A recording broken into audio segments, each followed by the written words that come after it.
Hello friends. Today, I'd like to share with you a significant moment in the ongoing relationship between the monarchy and Australia, as King Charles III addresses a matter that has been gaining traction, the possibility of Australia becoming a republic.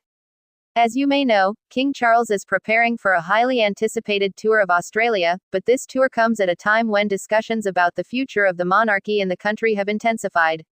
The Australian Republic Movement, or ARM, has been actively campaigning for Australia to transition from a constitutional monarchy to a republic, allowing the nation to stand on equal footing with others as its own independent state. Now, in response to a letter from the ARM, Buckingham Palace has issued a powerful message from King Charles himself, and it's a message of peace. Dr. Nathan Ross, the King's Assistant Private Secretary, delivered the King's words, speaking about His Majesty's deep love and affection for Australia. But the core of the message is this: King Charles has made it clear that he will not interfere in any decision made by the Australian people regarding whether or not they wish to keep him as their head of state.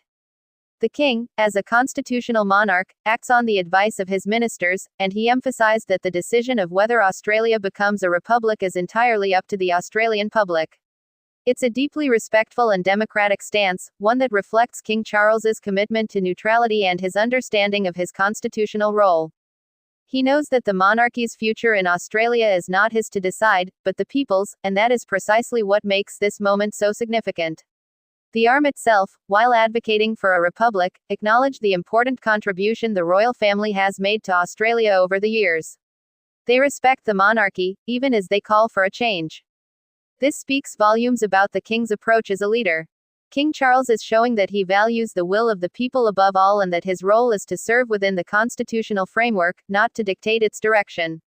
This message is not just about Australia, it has broader implications for the entire Commonwealth. King Charles is demonstrating that he will support any decisions made by the nations that make up the Commonwealth, even if that means moving toward republicanism, as we've seen in countries like Barbados.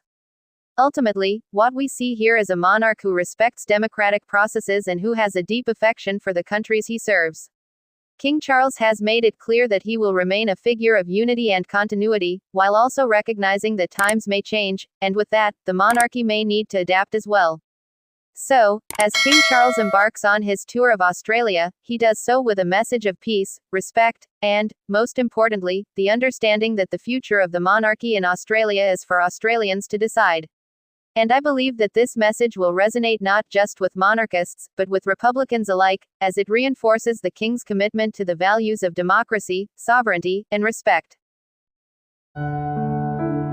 Thanks for watching. Please like, share and subscribe my channel.